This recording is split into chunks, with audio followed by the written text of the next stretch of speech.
Hello, everyone, and welcome. Today, we're going to talk about a very important story. It's called The Year of Sorrow, and it's a story all about sadness, but also, and this is the best part, about hope. So let me ask you something. Have you ever had a day where you just felt down?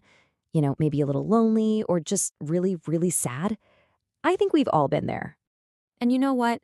It is totally okay to feel that way. In fact, even the very best people have sad days. And today, we're going to learn about a time when our beloved Prophet Muhammad, peace be upon him, felt very, very sad.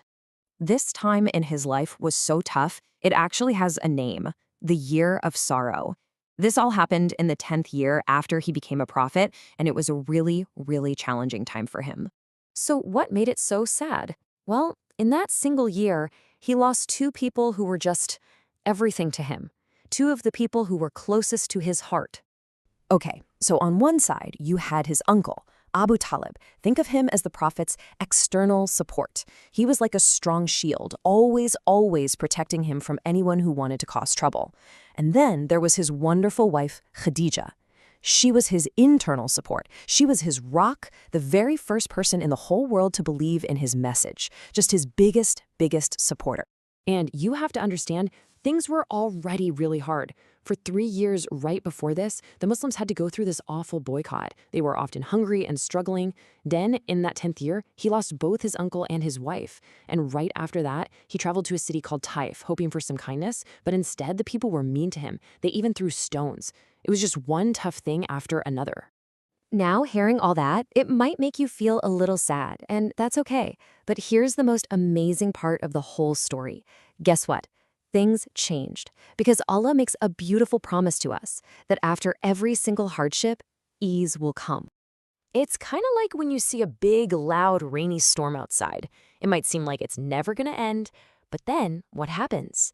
The clouds move away and that warm, bright sun comes out again. That's exactly what ease after hardship feels like. So how did the prophet find his sunshine after the storm? Well, he showed us exactly how. First, he totally trusted in Allah's plan, even when it was super hard to understand. Second, he had the most amazing patience. And third, he never ever gave up on his mission of sharing his message of goodness. And because of that incredible patience and trust, Allah sent relief. And it was amazing. He gifted the prophet a miraculous night journey, the Isra and Mi'raj, which lifted his spirits so high. And then, soon after, the wonderful people of a new city, Medina, invited him to come live with them. And when he got there, they welcomed him with open arms, singing beautiful songs to show how happy they were.